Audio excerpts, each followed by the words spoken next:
Zero down payment, zero processing fee आणि zero interest वर सुलभ हप्त्याने सर्व प्रकारचे रेडीमेड आणि कस्टमाइज्ड फर्निचर खरेदी करा।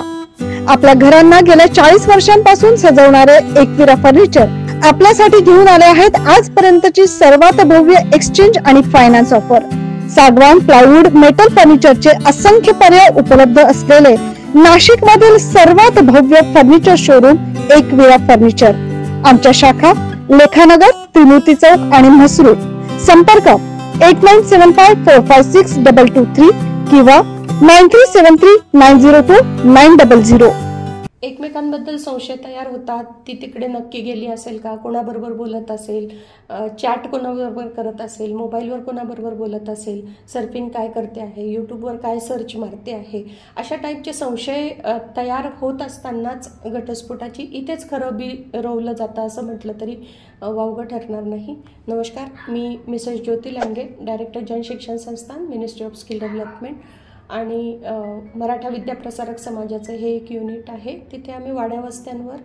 जाऊन ट्रेनिंग देण्याचं काम करतो आणि काउन्सिलिंगचं पण काम करतो आणि गेले 32 वर्ष हे काम चालू आहे आणि त्याला सक्रिय प्रतिसाद पण मिळतो आणि आपण जे सांगतो आहे त्याच्यावर लोक भरभरून प्रतिसाद देत आहात। तर आपण मागच्या व्हिडिओत पाहिलं काही कारण, आता आपण काही अजून कारणं पाहणार आहोत की जे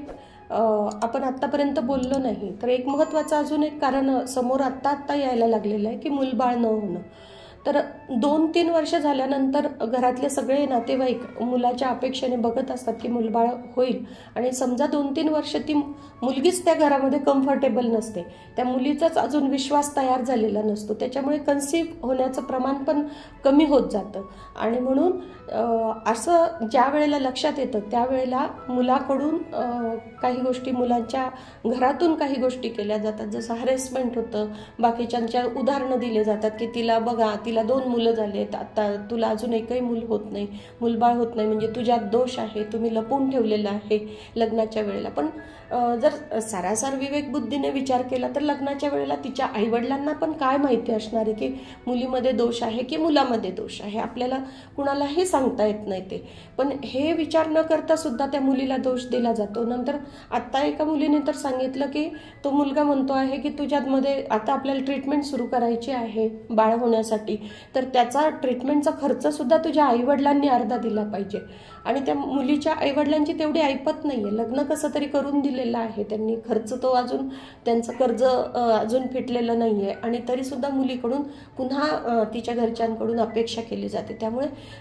अशा परिस्थितीत सुद्धा घटस्फोटाची जास्तीत जास्त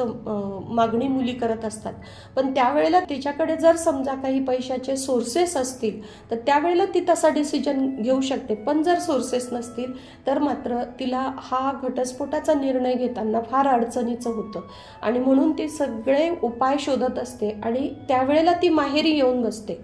हा जो आहे हा प्रकार सगळ्यात जास्त धोकेदायक आहे, ही स्टेज धोकेदायक आहे, कारण इथे संवाद कुठेतरी संपतो किंवा कुठेतरी संवाद तुमचा ब्रेक होतो आणि त्याच्यामुळे जास्तीत जास्त गॅप वाढत जातो आणि म्हणूनसाठी आपण जरी कितीही वाद असले किंवा कितीही तुमच्यामध्ये मतभेद असले तरी ते संवादाने सुटू शकतात आणि तुम्ही एकत्र आले तर ते सुटू शकतात। अजून पुढचं एक कारण आहे की विवाहबाह्य संबंध,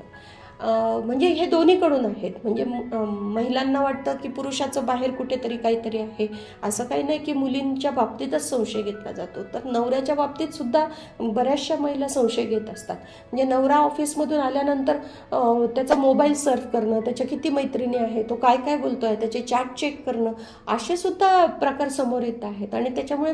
नवरा इरिटेट होतो आणि त्याला असं वाटतं की शेवटी काय की मोबाईल हे साधन जे आहे हे माझं प्रायव्हेट आहे, हे प्रत्येकाला वाटत असतं की हे माझं प्रायव्हेट साधन आहे, ते कोणी बघू नये आणि ह्याच्यातच ती गडबड होते आणि महिला पुरुषांवर संशय घेतात, पुरुष महिलांवर संशय घेतात, एकमेकांचे मोबाईल चेक करतात, त्याच्यात जर काही समजा काही लहानपणीचे गट असतात, तिथे काही थट्टा मस्करी चालू असते, तर त्या थट्टा मस्करीमध्ये जर समजा काही विषय बोलले जात असतील